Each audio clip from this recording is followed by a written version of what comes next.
Once again, good evening to all. So, the next topic, we will study about some important terminologies in biopesticide.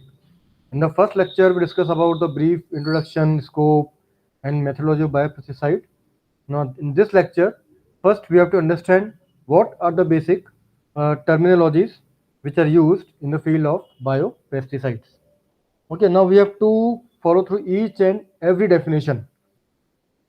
First definition is host. How we can define the host? So what is host? Organism that harbors means that allows or which keeps the parasite or pathogen. So we can see any human being, suppose we are suffered by the tuberculosis.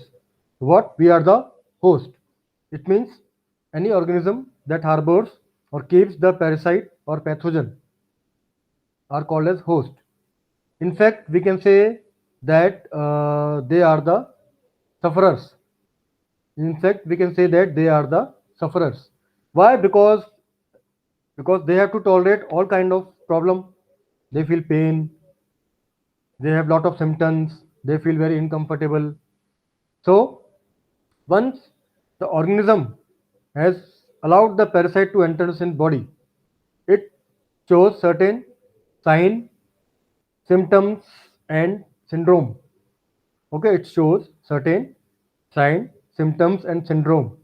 Now see, there's a difference scientifically. There's a difference between sign, syndrome, and symptoms. Okay, what I'm saying, in this technology, there is a difference between sign, symptoms, and syndrome. So we will discuss later on. So what I told, what is the host? Organism that harbors any parasite or pathogen, or we can say that it is the sufferer. After the infection, it will show certain sign, symptoms, or syndrome of the disease. Next definition is pathogen. Very simple. What is pathogen? Organism that cause any disease is called as pathogen. That pathogen can be bacteria, virus, fungi. Okay. Basically, this pathogen is used in the case of microbes. Mainly the disease causing agents are microbes only. The organism that cause any disease are called as pathogens. So pathogen is a kind of entity, usually a microorganism that can incite disease. So what I told, pathogen is very small in size. They are basically the microbes which are ultimately causing the disease. And what are microbes? Bacteria, virus, fungi, nematodes, okay, mycoplasmas. Now in this word pathogen, there is a word called pathos. So what do we mean by the word pathos? Pathos is the quality that evokes pity or sadness, suffering or damage. Okay, it is a kind of feeling which includes sadness, suffering or damage. Suppose we are having any disease. What we will do whole day, we do not eat anything, we will not consume anything, just only sleeping on the bed, feeling sadness. Means why? Because we are already damaged by certain pathogens, right? So pathos means the quality that cause pity, sadness, suffering or damage. It is a kind of feeling. Genesis means creation. So what is pathogenesis? It is the creation or evolution, such kind of feelings which includes pittiness, sadness, suffering from the damage. So genus means creation, pathos means the quality. Now, here we will define the term pathogen. The pathogen is generally used to denote living organisms. Okay, here the word pathogen is generally used to denote the living organism. Okay, any dead organism cannot be pathogen. Suppose a stick cannot be pathogen. Table chair cannot be the pathogen. So it is very important. The pathogen should be the living organisms. And what are these living organisms? I told you these are fungi, bacteria, amylomas, mycoplasma like organisms or nematodes, and certain virus, but not nutritional deficiencies. Okay, so these pathogens are normally what? Basically, they are fungi, bacteria, certain mycoplasma, and certain nematodes. Okay, so what they are? They are bacteria, mycoplasmas, and nematodes, right? Or viruses. So all these comes under the pathogen. Next symptom, next terminology is disease.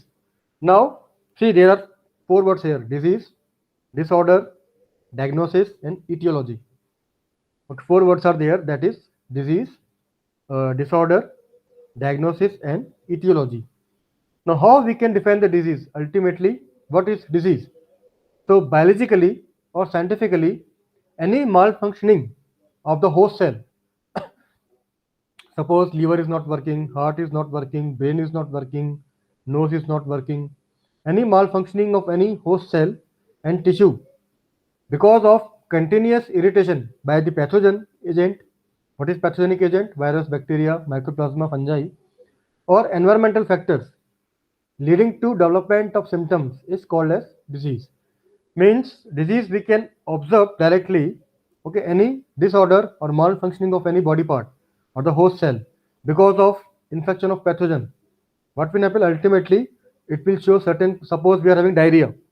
In diarrhea, what will happen? Lot of vomiting, lot of loose motion, and diarrhea is caused by Vesicular pertussis. So that is a kind of disease. In that disease, what are the symptoms? Symptoms are vomiting, loose motion. So there is a proper malfunctioning of the stomach. Okay.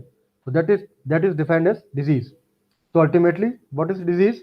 Any malfunctioning of the host cell and tissue because of continuous irritation by the pathogenic agent or environmental factor leading to development of symptoms is called as disease. Now, what a disorder?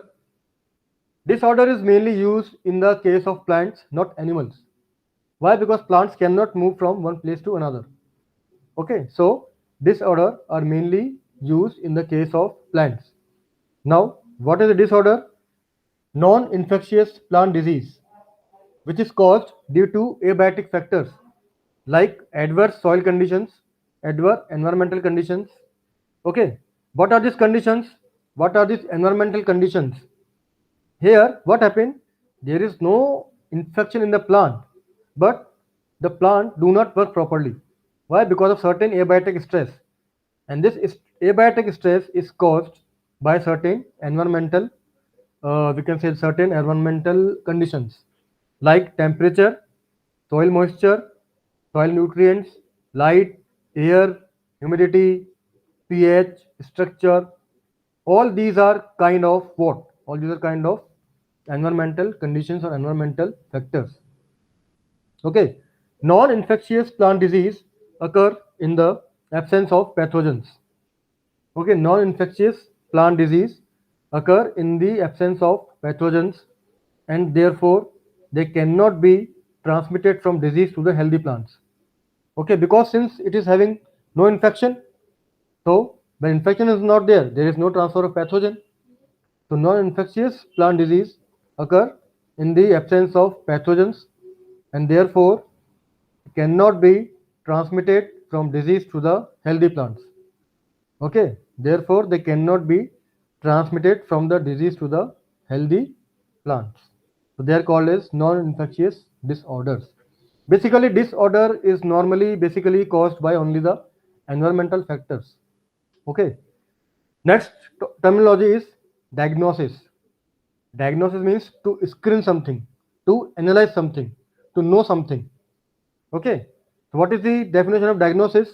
Identification of the nature of the illness or the problem by the examination of the symptoms. For example, cancer is a disease. How can we diagnose the cancer? When we can observe lot of undifferentiated growth of mass of cell. Okay. If we are observing, means that is a symptom. If we are observing such kind of symptom, we will go for its examination. After the examination, the doctor will diagnose it. It will analyze. It will study. It will identify.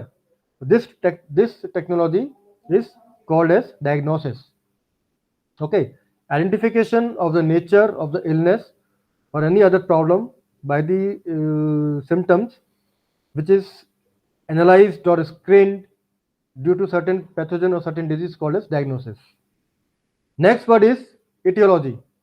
Etiology is defined, it is a branch of medical science which is related to the cause and actually the origin of disease. Means what are the basic causes of this disease? What are the basic origin of the disease? So it is a branch of medical science concerned with the causes and origin of disease. It is called as etiology. So what we discuss here: disease, disorder, diagnosis, and etiology.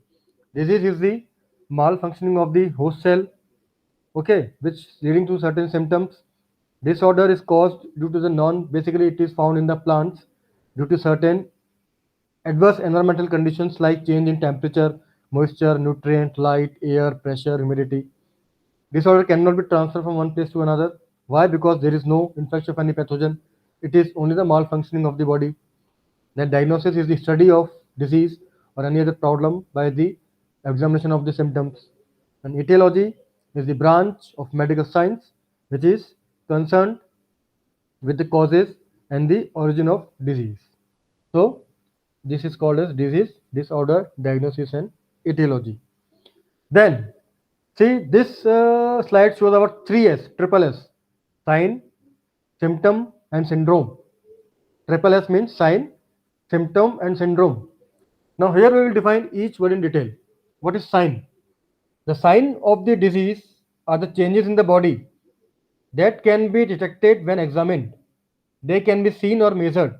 Like suppose you are having the cancer. Cancer can easily be visualized in the body. Undifferentiated growth of mass is there. Okay, we can easily diagnose the cancer. So that is a sign, indication. Okay, so phenomena that can be detected by someone other than the individual affected by the disease. Suppose there are two persons, one is having cancer. So who will study? Doctor.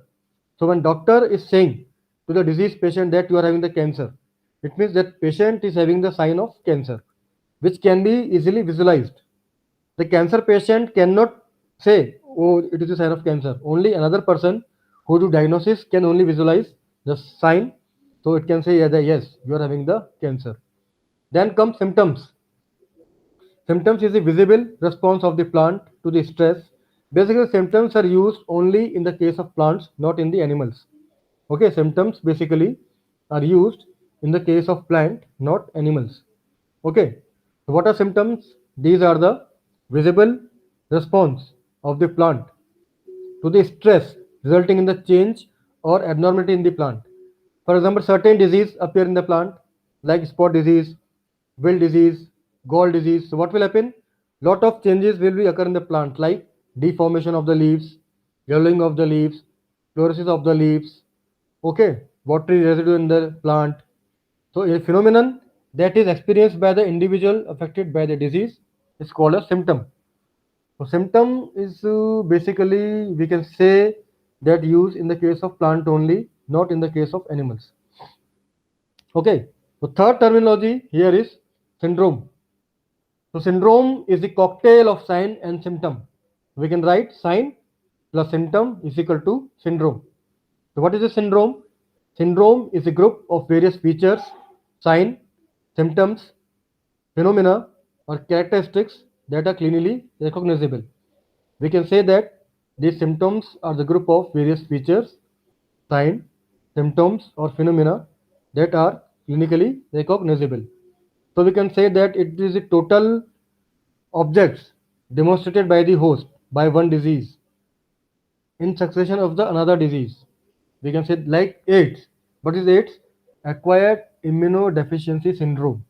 Why is it called a syndrome? Because AIDS has certain signs also, certain symptoms also. Symptoms, though we are not applying in the case of animals, but we can say that it is a cocktail of sign and symptom. Means overall measurement of the sign and symptom is called as syndrome. So it is a group of various features or phenomena that is the characteristics that are clinically recognizable.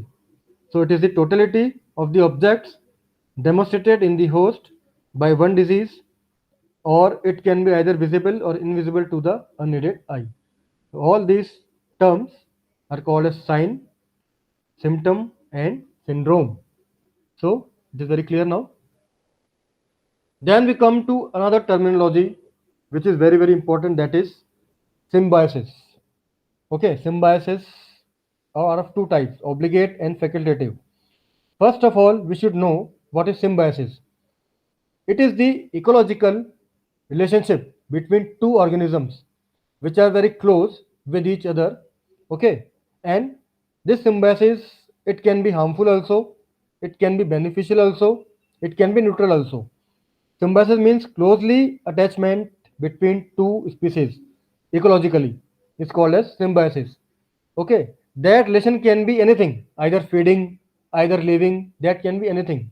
Okay, so based on that, symbiosis is basically classified in three different definitions. First is mutualism. In the mutualism, there are two organisms which are living together and both are benefited with each other. Suppose there are two friends, they are having party. One will uh, offer the cake, another will offer the dinner. Both are benefited, so it is a kind of mutualism where both organisms are benefited. Next is communalism. Communalism means one organism is benefited while the other is not harmed. Means it is neutral. Suppose there are two persons are there.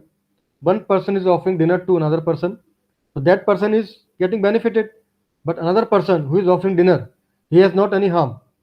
Okay, so it is communalism in which one organism is benefited and other is having neutral. It is not harm. Okay, so third kind of symbiosis is parasitism. In the parasitism, one organism is benefited and one organism is harmed.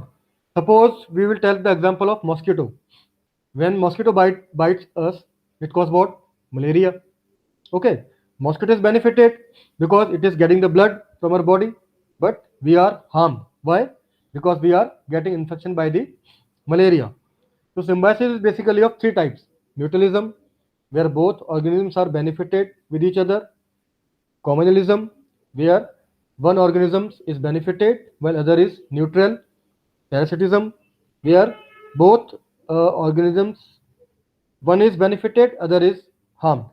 Suppose there are two person. Okay, one is killed, another is benefited. So it is called as symbiosis. Second is obligate symbiosis. Obligate means compulsory. For example, I may ask the students to come in my class. So it is a duty to come in my class, otherwise I will not pass them. So obligate symbiosis means necessity. These are the obligations. The condition means legally condition. It is a legal duty of students to come in the class. It is a legal duty of mine to teach them. So it is a necessary condition when organisms can't survive without each other.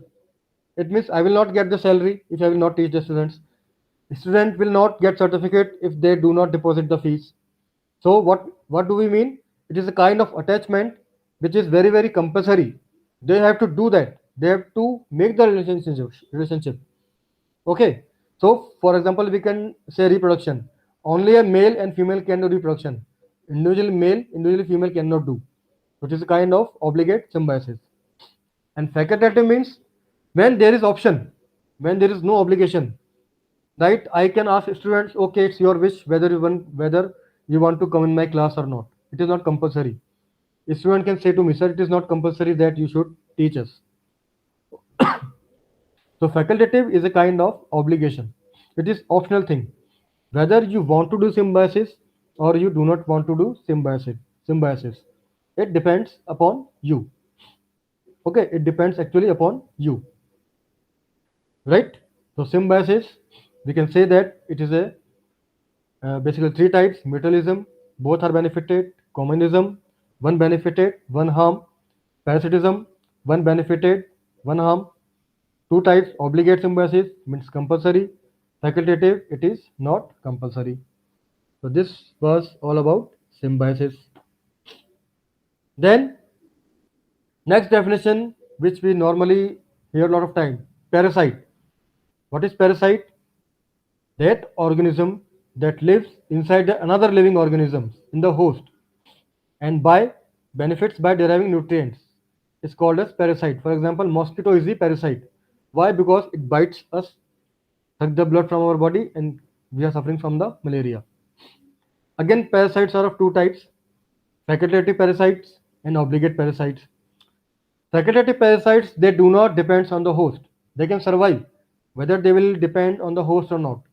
So in facultative parasites, they do not rely on the host in order to complete their life cycle. They can survive without the host. For example, without food and water, we can survive for 2 days. So it's a kind of facultative condition. But what is obligation? Condition. Obligate parasites are those who are completely dependent on the host in order to complete their life cycle. Suppose mosquito do not able to suck the blood from our body.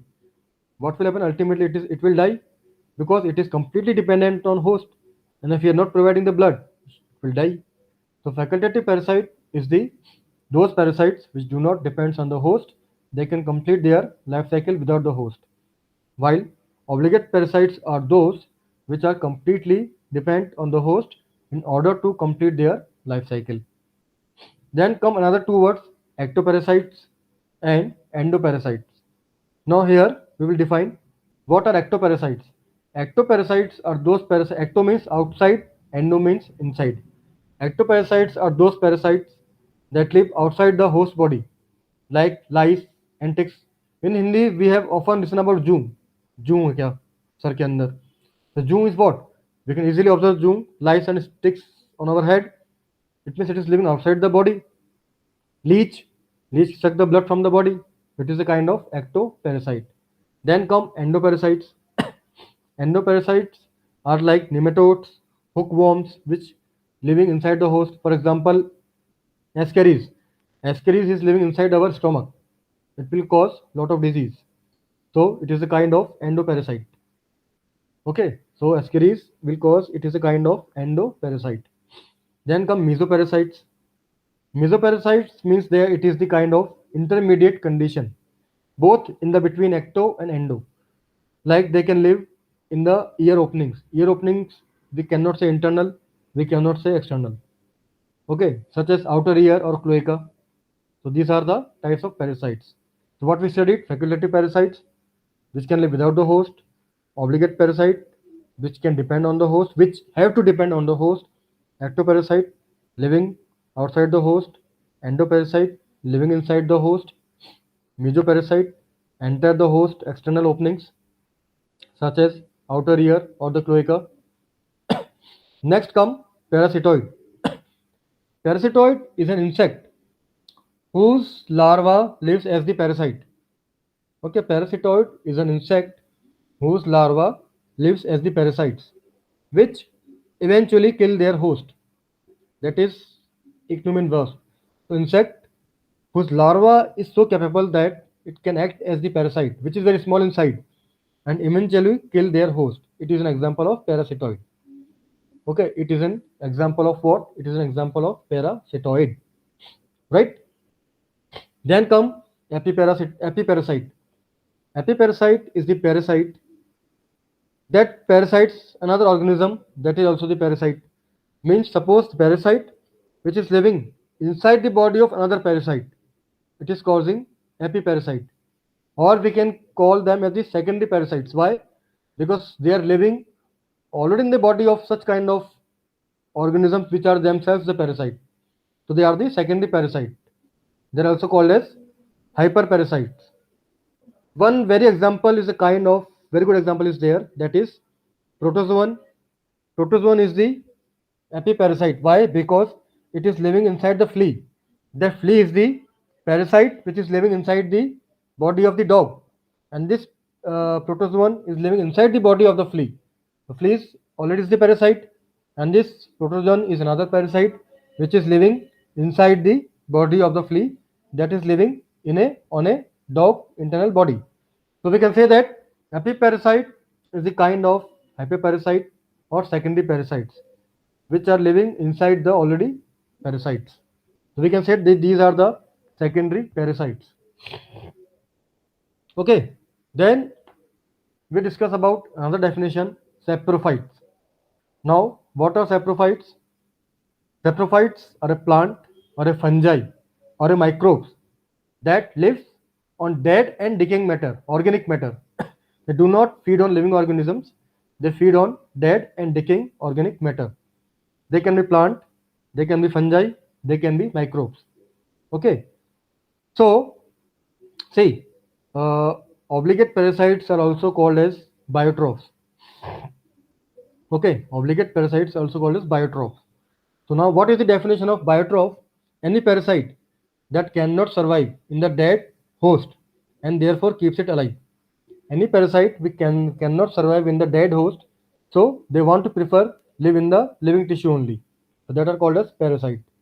They always obtain their food from the living tissues. Obviously, when they are living in the living organisms, they will take nutrients from their body only.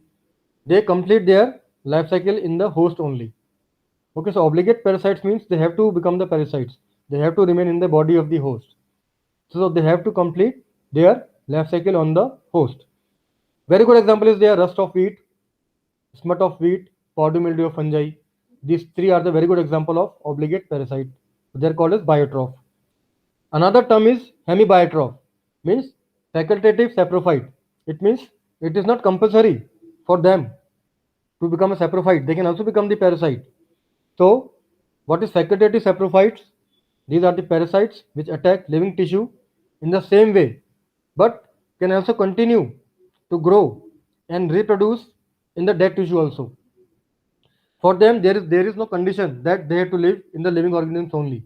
They can also live. There is no kind of obligation. They can live in the dead tissue.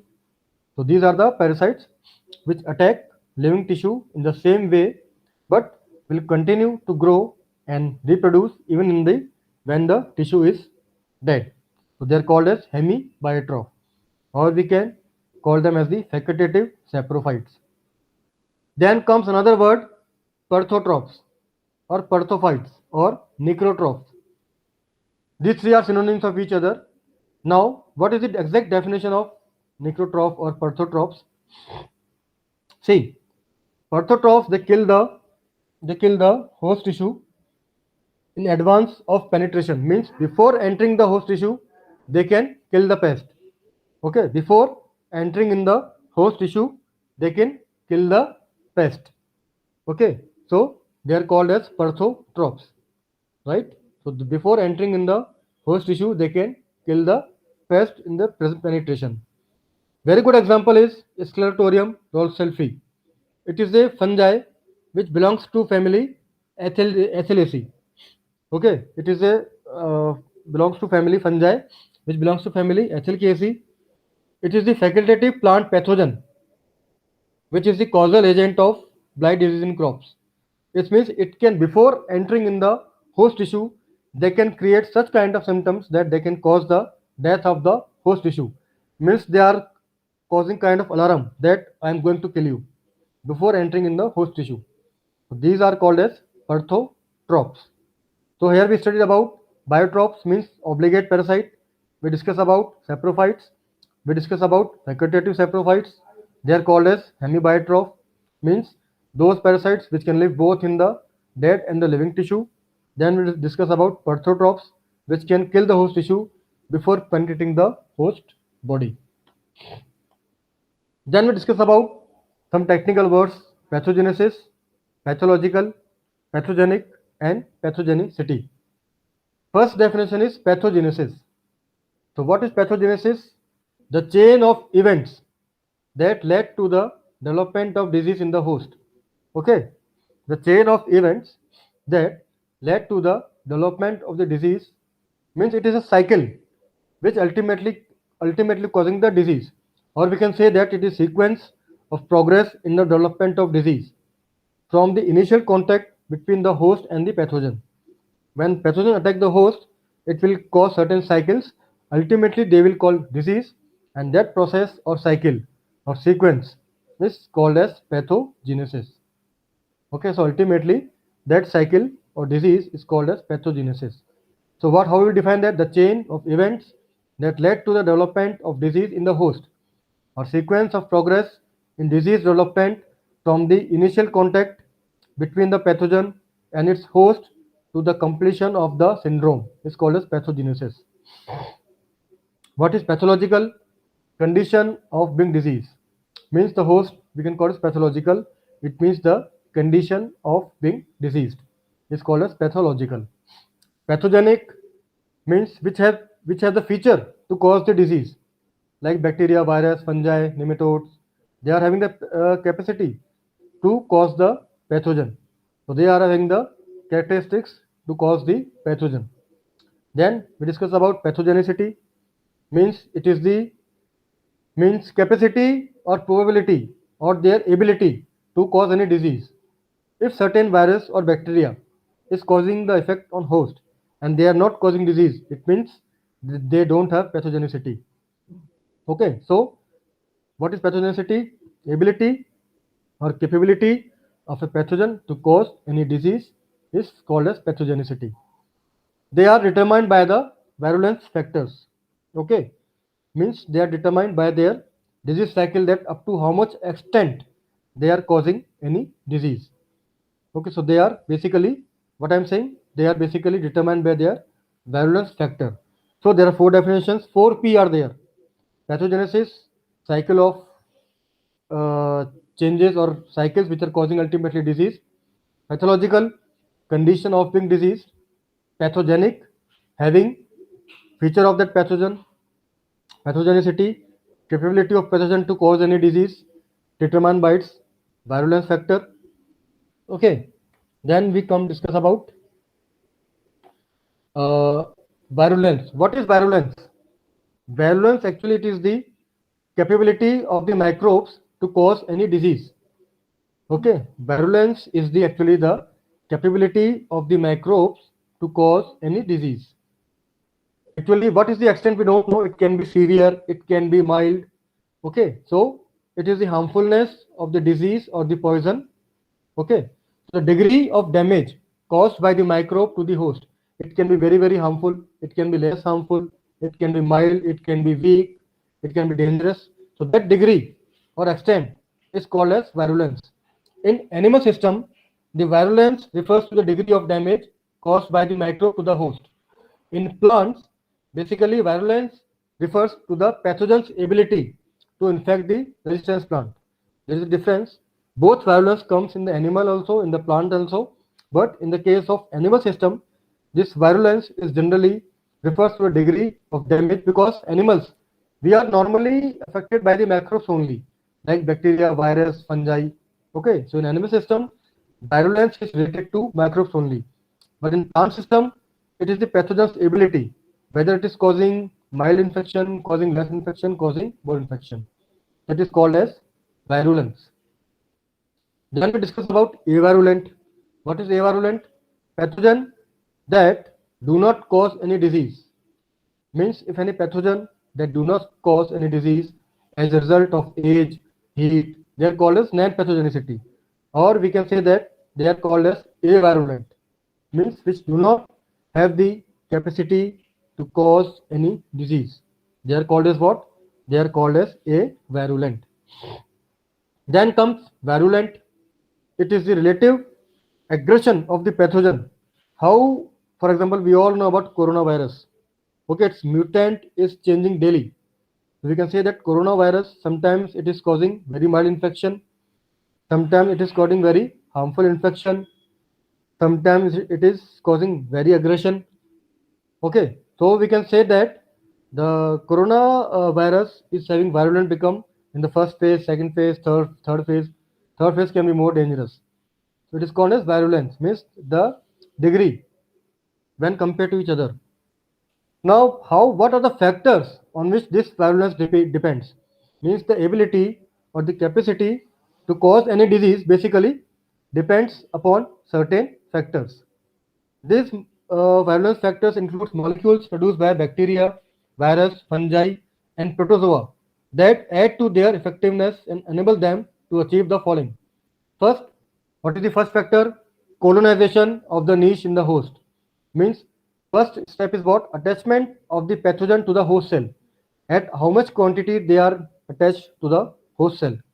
First point is that. Second, host immune response. Whether the host immune response is weak, then definitely pathogen will enter into the host. But if host immune system is more, then the pathogen cannot enter into the host tissue. Then immune suppression. Once the host has entered into the tissue, once the pathogen has entered into the tissue of the host, it will inhibit the immune system and it will cause the disease. It will multiply as a disease cycle, and finally, after causing disease, it will exit out of the cell, and it will obtain the nutrition from the host tissue. So these are sequence, means these are the factors which are called as virulence factors. First is attachment of the pathogen to the host. Second, host immune response. If it is good, no disease. If it is weak, definitely disease will cause. Then, once the disease is caused, inhibition of the host immune system by the pathogen. After that, rapid entry of the pathogen inside the host tissue, multiplication of the pathogen, taking the nutrient from the host, and finally say tata bye bye. Okay, I'm going. Now you will die definitely. So finally exit out from the cell. So pathogen have taken all the nutrition from the host tissue. Okay. So these are the basic terminologies of virulent, and what are the basically virulent factors which are basically causing such type of disease. Then comes another definitions: hypersensitivity, predisposition, resistance, host, susceptibility, and tolerance. Here, the first definition comes as hypersensitivity. Okay, so hypersensitivity means it is a kind of sensitivity. Means what kind of reaction the host is giving against the pathogen. Okay, affected cells means those cells which are affected will die very quickly, and those cells which are not affected will remain for a long time. It means it is a kind of sensation. Okay, it means it is a kind of sensation that at up to what extent the host cell will die due to the infection in the pathogen. Then comes the predisposition. See, pre means before. It is the action of set of environments prior to the penetration and infection, which makes predisposition is mainly used in the case of plants, which makes the plant vulnerable to attack by the pathogen. It means whenever we are going for a dinner, we have to proper dress ourselves, we have to reach the location, we have to take the plate, we have to take the katori, we have to make all, we should be very very ready before taking the dinner. Same concept apply here. Pathogen do not enter into the host blindly. Whenever we are going to the college, we have to wake up early in the morning. We will fresh ourselves, take proper dress, drive the vehicle, reach the college, start our class. So it is proper manner for the readiness to do something. Similarly, the pathogen create certain set of environments before entering into the host tissue, so that once it enter into the host tissue, it can properly multiply in the host tissue. It is predisposition, means making or creating the set of environments prior to the penetration of the host. Then come resistance. It is a natural ability of the host to avoid or repel the attack of pathogen. If our immune system is very very strong, it will become resistance. It means we are resistance. We will not suffer from any kind of disease. If we are not having any disease, it means we are properly resistant, or we are our immune system is very very good, and we are not affecting by any kind of disease. Then comes resistance host. What is resistance host? Whenever it resists the pathogen, it can exclude, hinder, or overcome the effect of given pathogen. Okay, whenever it can resist the pathogen, it can include, hinder, or overcome the effect of given pathogens. That is called as a damaging factor. And what is susceptibility? Just opposition of resistance. Means we are very prone to the infection. We can easily get infected. Okay, we can easily get infected. Finally, next is tolerance. See, there is a difference between susceptibility and tolerance. Susceptibility means pathogen or host totally killed by the host, surrendered down. But tolerance means continue fighting. There is a continue fighting between the pathogen and the host. Anybody can win the battle. So it is the ability of the plant or the animal of the host tissue to find to fight against pathogen. Either pathogen can win the battle or host can win the battle. Anybody can win the battle. So we can say it is a kind of war between the pathogen and the host. to show the effect of pathogenicity. So tolerance means ability or organism to be affected by the pathogen and how much infection it is causing.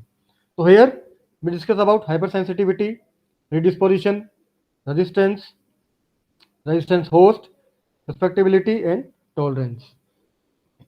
There is a minute difference between each definition. Then comes very important next terminology: infection, inoculum, primary infection, inoculum potential, incubation period. See, all SS were there, all PPs were there, now all I's are there. So first definition is infection. What is infection? Ability of the parasite between the two organisms, means when the pathogen infect the host tissue, enter the host tissue, it will create abnormality in the host tissue. That abnormality results due to the process which is called as infection. Next is inoculum. Inoculum is the part of pathogen or infective propagules which on contact with the host cause infection. It is not compulsory that suppose there is a bacteria or any insect which bite us. It is not compulsory that insect totally enter our body. Like mosquito do not enter inside our body. It just release a larva. It means its part. So we can call it a inoculum. So inoculum is the part of pathogen or an infective portion which can on contact with the host can cause any disease. Only a small part of the pathogen we can say is called as inoculum. So what is primary infection? The initial infection that occurs initially straight away is called as primary infection. What is inoculum potential? Inoculum potential is defined as due to the action of environment, vigor of the pathogen, susceptibility of the host, amount of inoculum present. So inoculum potential depends upon various factors. That is action of environment, that is vigor of the pathogen, that is susceptibility of the host, that is the amount of inoculum present.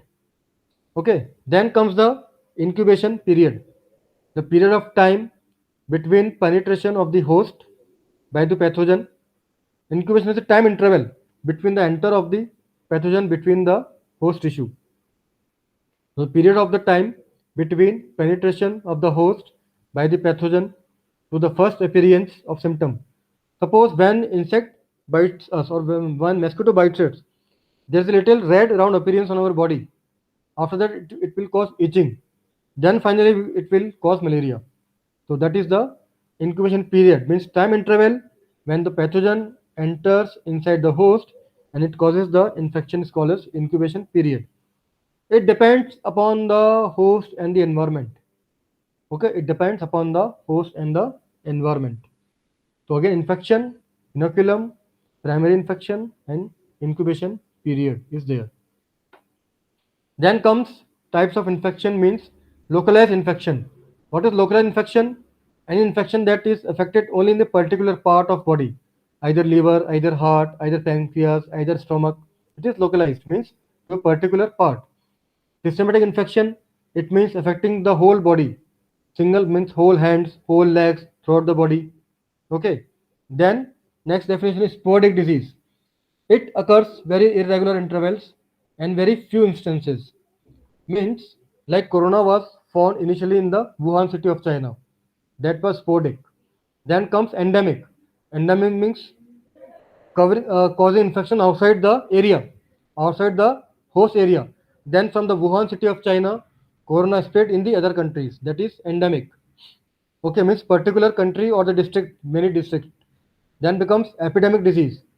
That is more destructive form, means affecting the disease that occurs widely but periodically in a destructive form.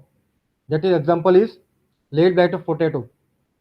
Okay, example is late blight of potato. Okay, that is causing another disease that is causing late blight of potato. It is, and then pandemic, it means occurring throughout the world. That is coronavirus is affecting throughout the world. That is pandemic. So localized means infection in the particular part, systemics throughout the body. Sporadic disease means any particular area. Endemics, more areas of the same localization. Epidemic, restricted level to many countries, and pandemic throughout the whole continent. And epizootic, Certain diseases are only particular to which infects only animals. Zoo means animals. They do not infect the plants. Their disease are called as epizootic. Okay, that mainly affects the animal population. It mainly affects the animal population. Okay, so these are the basic terminologies about which we have to follow in the process of biopesticide and the biocontrol agents. So local infection, systemic infection, sporadic disease, endemic disease, epidemic disease, pandemic disease, epizootic disease. Right? So this is all about the basic terminologies of biopesticides. So I hope it will make the proper understanding of this basic definition. Thank you.